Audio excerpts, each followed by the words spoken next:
Hello class, welcome to the lecture on chemistry. I'll split it into, because a lot of information, but we need to make sure that we're all on the same page. We understand the basics of chemistry, focusing in on organic chemistry, the proteins, the fats, carbohydrates, things like that.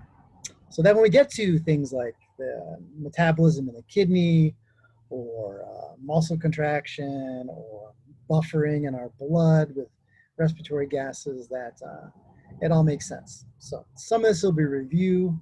Some of you, be way beyond this in your chemistry knowledge. Others, it'd be a very good review to go over all this stuff. So let's do that.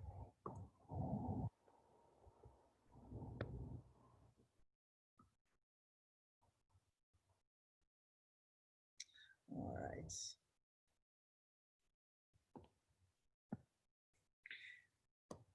Chemistry. So again, I don't think I need to go into too much more about why it's important that we review this, but certainly when you think about everything that makes up what you do in your life, your muscles, your thinking, everything life does is chemistry, really. We're just chemical reactions. You're made up of chemicals, your thoughts, your movement, everything is just chemistry. So a biochemist is someone that is really on the edge. There's no sharp distinction between cell biology and biochemistry because everything your cells do is chemical reactions. So that's why we're going to do it. And of course, all life is made out of matter. And so we'll talk about which elements make up our body, which are important, etc. So of course, an element is some kind of substance that can't be easily broken down. I mean, you can with nuclear chemistry and super colliders and things like that, but an element is when you get down to the basic atoms that are unique because they have a certain number of protons that lets them behave in a certain way. And you guys are made up of all these cells that are made up of just trillions and trillions of chemicals, of atoms. And you're using them for now, and you're taking some in, you're releasing some constantly. Even your bones that you think are just something solid that you keep, those calcium atoms. It turns out when we look at it carefully, you completely redo all those carbon and phosphorus and calcium ions atoms. They're constantly being recycled and changed up. So when you guys die, everything that makes you up, all your atoms, will go into the environment, into the biosphere. And they may come back as a plant, as a wolf, as a chair, from a tree. But you guys, on this earth, there's only so many atoms that are being recycled. Some come in from space a little bit, but everything's being recycled. And the energy ultimately comes in from our sun that powers everything because we steal that energy from plants. But all the elements are here on Earth, and we just keep reusing them. So again, basics. When you look at an atom, it's got a nucleus, which has protons and neutrons. Neutrons are neutral. Protons have a positive charge. They both weigh about the same. And orbiting are these negative electrons, which are really, really, they don't weigh very much. They're 1/1800th the weight of a proton or neutron, which weigh about the same. But they have these orbits because they're attractive, negative and positive attracts. And you look at real heavy elements like a gold, you can see it's got a whole lot. I don't even know the number of protons and neutrons and all these shells, these orbits of the electrons around it. So what makes an element is the number of protons in its nucleus.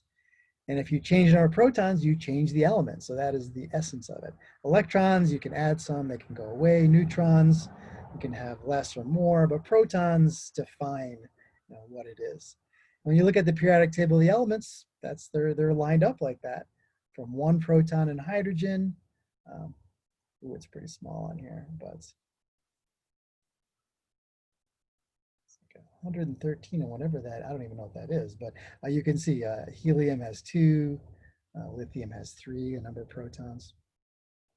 And normally the electrons and protons are equal so that the charge is is 0. But if you have an extra electron, you have a negative charge. If you have less electrons and protons, you have an overall positive charge, right?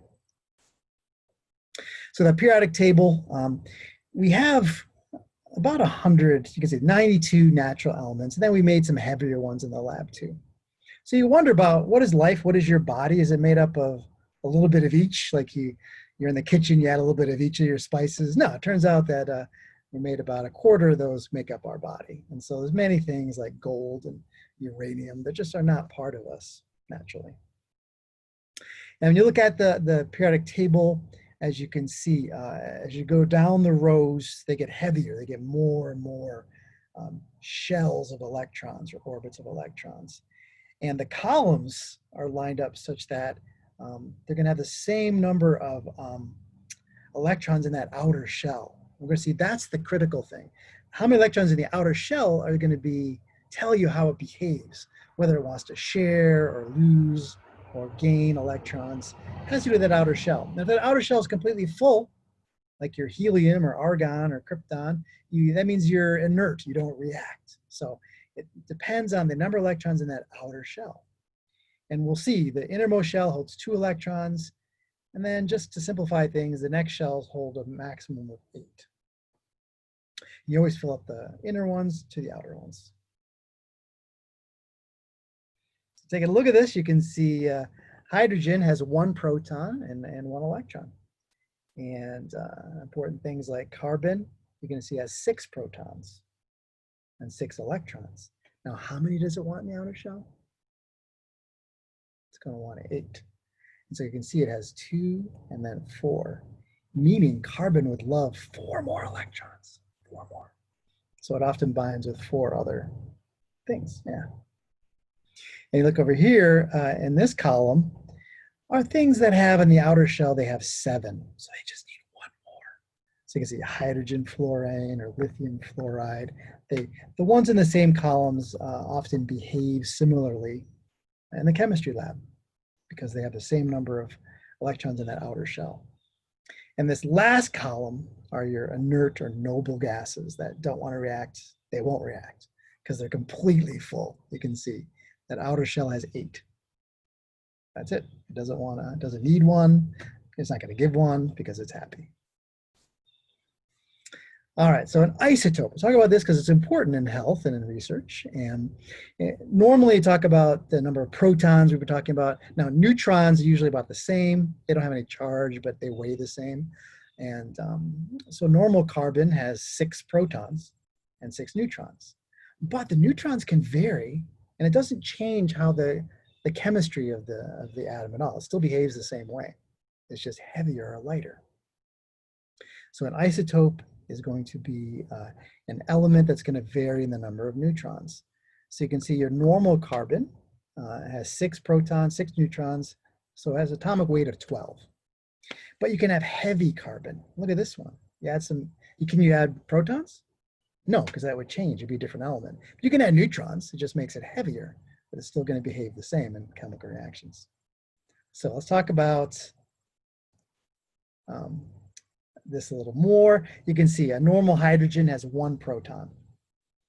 And you can add neutrons and make it heavier. So you can make heavy hydrogen, heavy water, and you can give it to a person, and then it behaves normally. Like you give heavy glucose with some heavy carbon in it. Your body, you can see where that carbon goes though, if you give a heavy form of it, because it's going to degrade and give off some radioactivity that you can follow.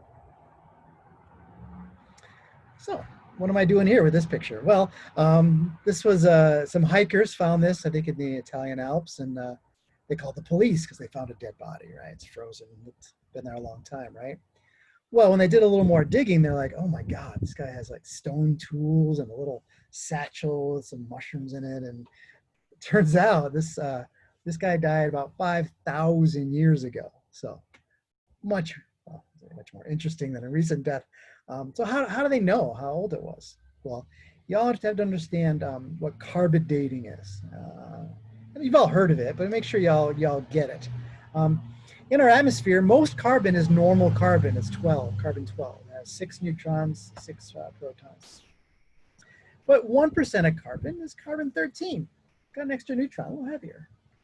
And 1 part per trillion is this carbon-14, this even heavier one.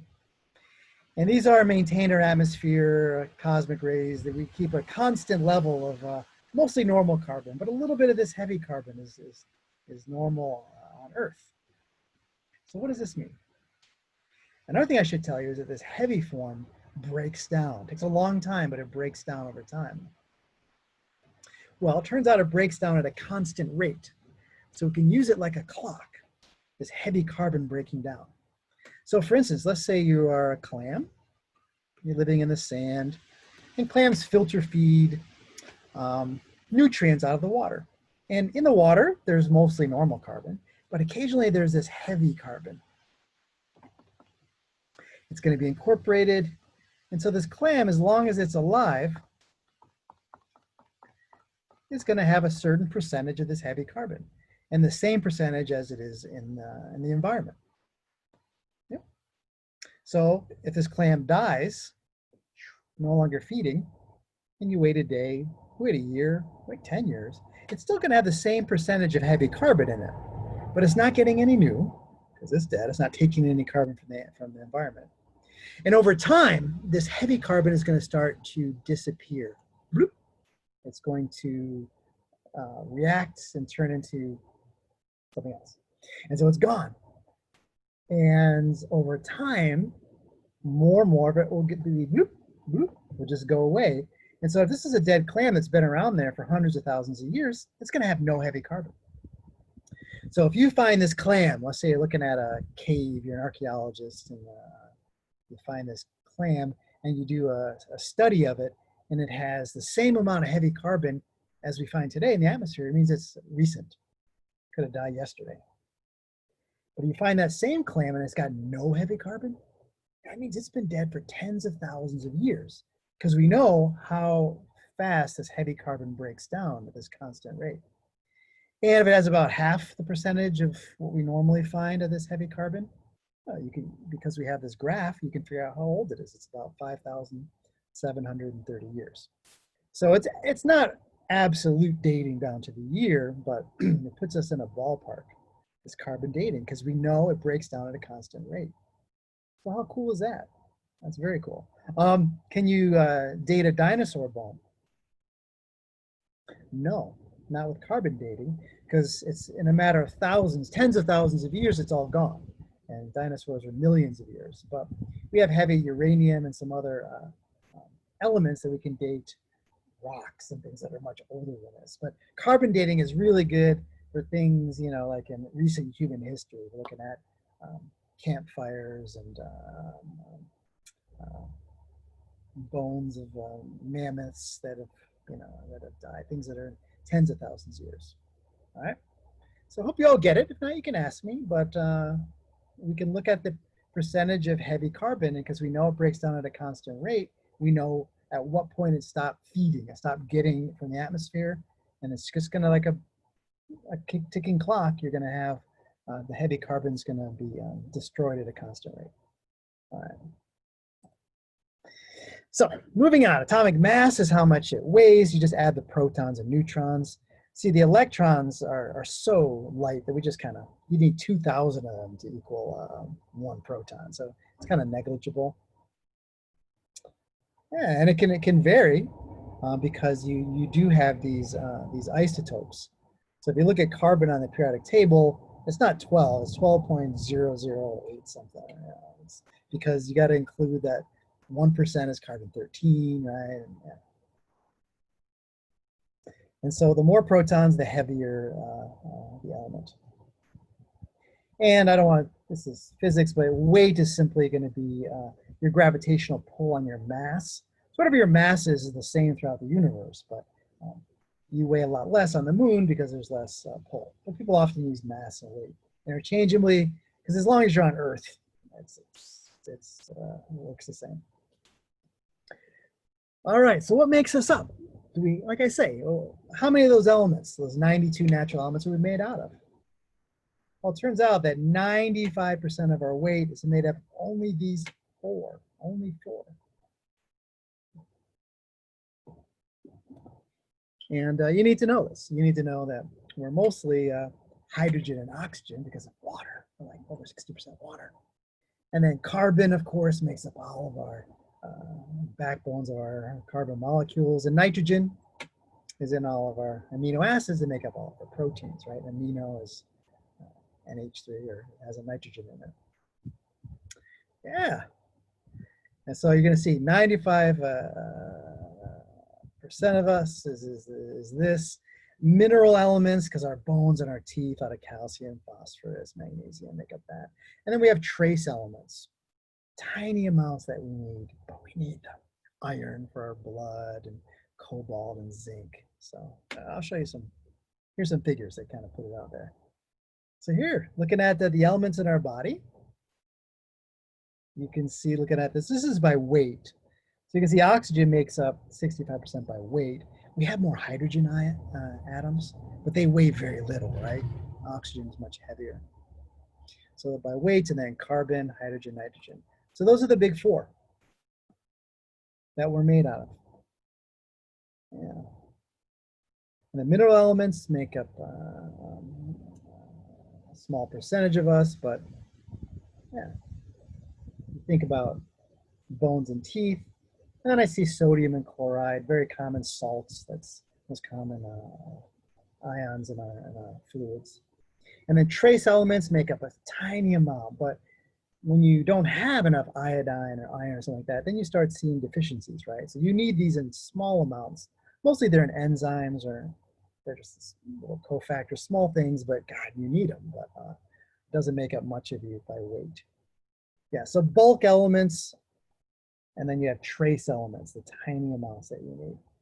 So be able to recognize, of course, the big four, and then the minerals that are make up most of us, and then, you know, the others will be trace. All right, so whether it reacts or not, we'll talk a little bit about chemical bonding. And again, this is chemistry. I just want to review it. You can take a look at the chapter and look at your chemistry book too. But the electron shells are going to determine how it reacts, the outer shell. Right? We don't care about the inner shell, it'll be filled, but the outer shell we talk about. And the first shell is going to hold 2 electrons and then 8 up to what we care about at this level. So looking at oxygen, you can see how many in that outer shell, how many electrons?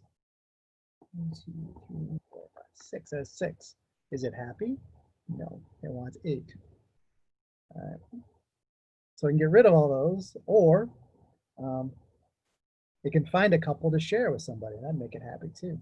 Oh, H2O, water. So 2 hydrogens would make it happy if it could share their electrons. Make the hydrogen happy too, because hydrogen has 1 electron, or the inner shell wants 2. So yeah, you're going to see how things are. So as long as you have 8, like this neon's got 8, no one's going to react with it. It doesn't care. It's completely happy, but it wants that 2 in the inner and then 8 in the outer shells. So an ion is not an isotope. Remember, an isotope is when you have more neutrons or less neutrons. An ion is going to be when an atom loses or gains electrons and gets a charge. We talk about negatively charged ions as anions and positively as cations, just basic terminology. So you can see the sodium, oh my God, the poor thing has 1 electron in the outer shell. Just have 8, right, to be happy. And so it gladly gets rid of it. And chlorine has 7 out there, just needs 1. So what happens here is that sodium donates an electron to the chlorine. And when you lose an electron, it makes you more positive, right? You lose a negative, you're more positive. So sodium is positively charged. And then chlorine is going to gain an electron, so it's going to be negatively charged. And immediately those two are going to be stuck together because positive and negatives are attracted to each other. Yes. And so again, outer shell is what we're talking about here with chemical reactions. Again, terminology, a molecule is when you put a couple atoms together, but a compound is different atoms together. So you can have a compound is also a molecule, but not all molecules are compounds, because like H2O is a compound, but it's a compound, yes, and a molecule. but H2 is a molecule, but it's not a compound because you're not adding two together. All right? And you all know what this means. Your sugar, it means you have 6 carbons, 12 hydrogens, and 6 oxygens. It just gives you the ingredients. But you can have different molecules depending on their configuration with the same ingredients. So here, you can see water. We're talking about a compound, and it's a molecule. But oxygen, O2 or H2 are molecules, but they're not compounds. I think I've said that enough. All right, so bonding. We're talking about the 3 kinds of bonds, and make sure you understand what they are. And again, chemistry can get more complex, but for us, 2 electrons in the inner shell, and then the second and third shells can hold 8 electrons. And our energy, how do we power our athletic endeavors or everything that we do, making molecules, everything? It's chemical energy stored in bonds. So in your car, if you have a gasoline car, I didn't talk about this 5 years ago, but we take this energy that was formed back in the Carboniferous period by plants and animals that ate it, and then the pressure makes it into gas and oil, and then we take that and we burn it, and we use that energy. When you burn wood in a fireplace, you're burning that energy, gasoline, etc. In us, we take molecules, not gasoline or wood, but things like fats, and we can even get energy from the bonds and proteins and carbs, of course. But each one of these bonds has a little bit of energy, and so in our bodies, we slowly burn it, and we harness that energy in this ATP, and this molecule that we charge up. And then we use that to move our muscles and to make chemical reactions go.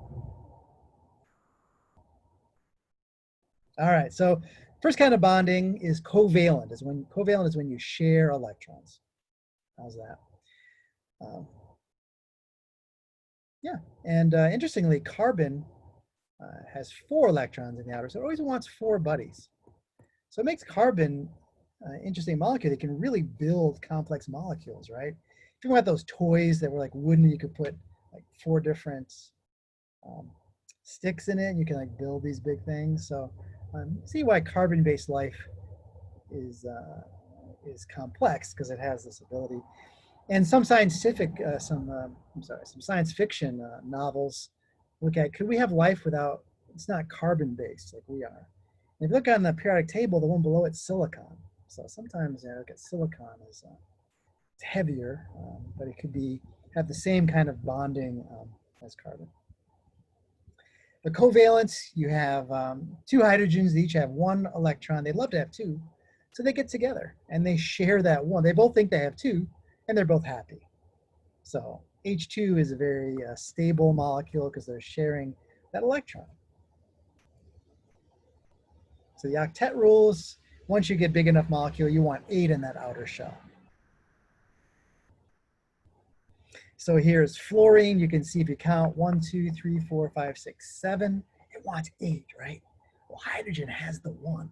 And hydrogen, what does it want? It wants 1 more. And so they get together. Hydrogen fluoride is a stable molecule because they're going to be covalently bonded and they're sharing an electron. Yep. Oxygen will share a couple. And then carbon wants to share 4, nitrogen 3.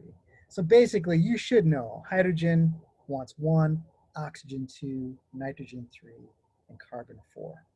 These are real important molecules that make up your body, and that's how many electrons it wants to share.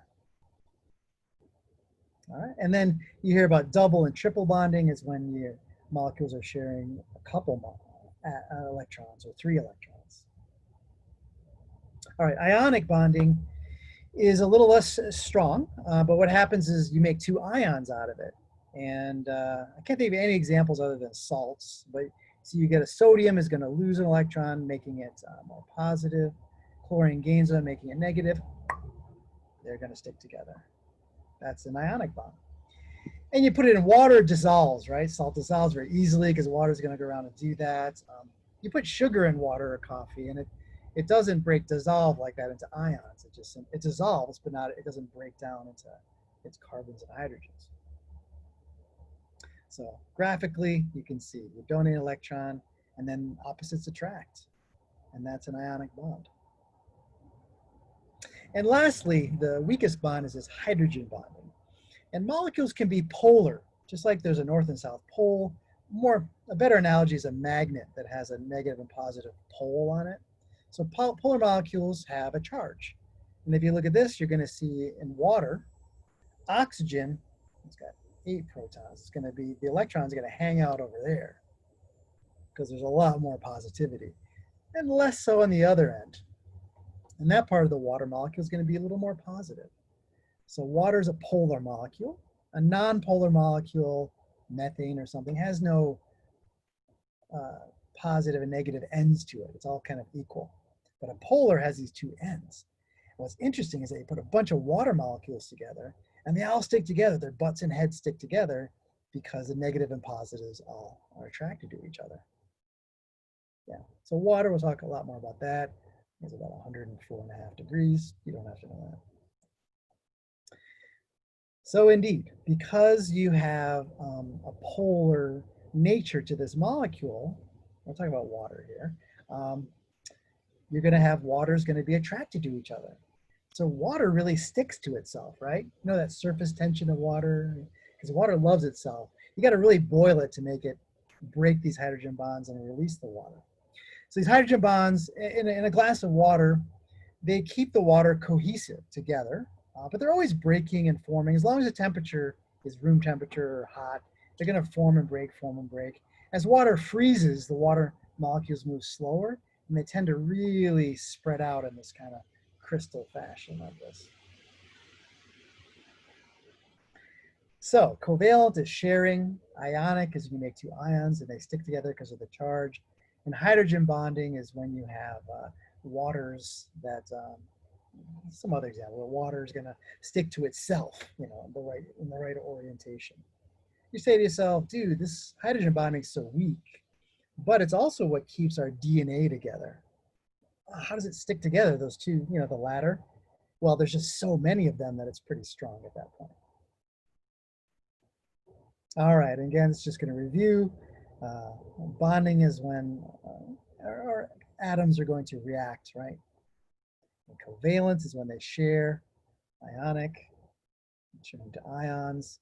And hydrogens, when you have, because you have polar molecules, they're going to tend to stick together. But they break apart and stick together, you know. All right, so terminology, of course, chemical reactions, what we're going to study in the cell. Throughout the whole semester, we're going to, I mean, we study bones, okay, not so much, but we study any kind of muscle contraction or any kind of a reaction. It's going to be how chemicals are behaving. And you have reactants are the starting materials, and the products are what's formed. So here is wax, a whole bunch of carbons and hydrogens. Combine it with oxygen, you can see this arrow. It's going to turn into carbon dioxide and water. And notice that this is not really reversible. Some reactions will go back and forth easily, but really this also gives off a lot of heat when you burn it. And so it takes energy, or B's, you know, to go the other direction. Synthesis is when you put things together. Decomposition, breaking apart. Exchange is when you exchange molecules, just like it sounds. And again, when you see the arrows going both ways, it'll be reversible. We'll see this in buffers a lot. It can go each direction. Electrolytes are when substances is going to release ions into water, like dissolving salts, but not sugar. Acids are going to donate a lot of hydrogens, and bases are going to donate things that bind with hydrogens, mostly hydroxyl. All right, let's talk pH. How acidic or basic something is. It's critical in your body. You have to have your pH this narrow, 7.258. I'll talk about it. This little range, you have to know right now, that you need to keep your pH at, because the reactions in your body happen at that pH. They happen efficiently at that pH. When you do in chemistry class, maybe you put a buffer into a test tube. It keeps, maybe for the pH, keeps it in that range. So pH, percentage hydrogen. Acids are things with a lot of hydrogen ions out there. And bases don't have many. Put them together, they neutralize each other. And 7 is neutral. And the lower the number, the more acidic. Higher the number, the more basic. And this scale is on a logarithmic scale. So each time you go like from 7 to 8, it's not just pulling it. Between going 3 and 7, it's 10. Logarithm is exponentially the way to you can make a line, flatten it out if it's an exponential curve. And acids, generally sour. Your stomach is very acidic. Lemon juice, things like that, has a low pH. And basics solutions have a higher pH. Things like lye and ammonia, and generally bitter in taste. And they can also be dangerous too. You put lye in your skin, it'll burn away, like in the movie Fight Club. I don't know if you saw that. Just for fun, looking at acids, how they can eat away at the enamel of your teeth. 6-pack of Coke a day. I hate to admit I drink diet soda about every day. I know, yeah. And then real bad example, and I don't like this, computer programmer Mountain Dew. I mean, they just kind of like paint this picture, but if your teeth get near this way, you could probably see a dentist before they get to here, but you can see how acids will eat away at enamel. So acids, again, we think of them, as battery acid, things like that, as being very caustic and dangerous. But in your body, again, your stomach, really, really acidic. It needs to be. Yeah, it donates hydrogen ions. Bases suck up hydrogen ions, mostly if you have these hydroxyls that'll bind with the acid and make water, right? Yeah.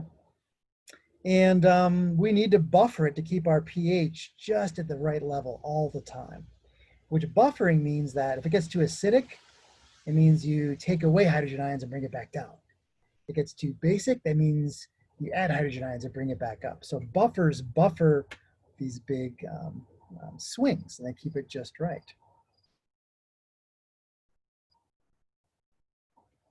(735) and (745). Pretty narrow range. If you get above that or below that, you die, right? You get acidotic or alkalotic, and you're in trouble. Ugh. You see today, you'll be people trying to sell you diets that, you should eat more alkaline foods, and oh my God, there's Jenny McCarthy or someone non-scientific trying to sell their alkaline water, and I swear to God, it said, put a slice of lemon, it tastes better. Oh my God, you're adding acid to your alkaline water. You're drinking water, all right? It's ridiculous. Your body is going to have buffers. You can't, push your alkalinity of your body outside of this range, no matter what your diet is. Right? You can hold your breath and become acidic because the carbon dioxide makes carbonic acid. Anyway, so yeah, you'll see someone trying to sell you anything. You need to understand basic physiology to realize that I don't care how many lemons you eat, you're not going to, well, you have to eat a lot of lemons to change the pH of your body. Let's just say that. All right. Whew. All right, and just basically organic chemistry, oh, that's a rough one, but I shouldn't say that. People love it. I have friends that are organic chemists. Yeah, it is pretty cool, but it's kind of a rough class. But organic molecules contain carbons and hydrogens, and they make up our body, our fats, our carbohydrates, our proteins. These are things that we'll study quite a bit in this class. But don't be fooled by thinking you just have to have carbon, because carbon dioxide is not organic. It has carbon in it, but you need these carbon, hydrogen, usually oxygen molecules. So organic molecules are complex, and they do, like our enzymes, they do cool things. Yeah. Inorganic molecules are our water, our oxygen, our magnesium, our salts, things like that.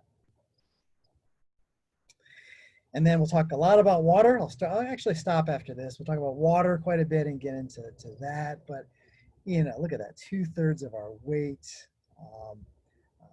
It's involved. All our chemical reactions are in water. We are a bag of salt water with other chemicals, is what we are, right? And then oxygen, as I mentioned, it's going to be critical to releasing the energy from our molecules, especially sugar. We need oxygen to do that.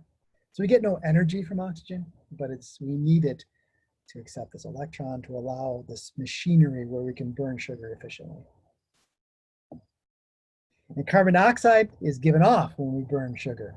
And we usually breathe that off. And that is the waste product we get rid of. If not, you turn more acidic.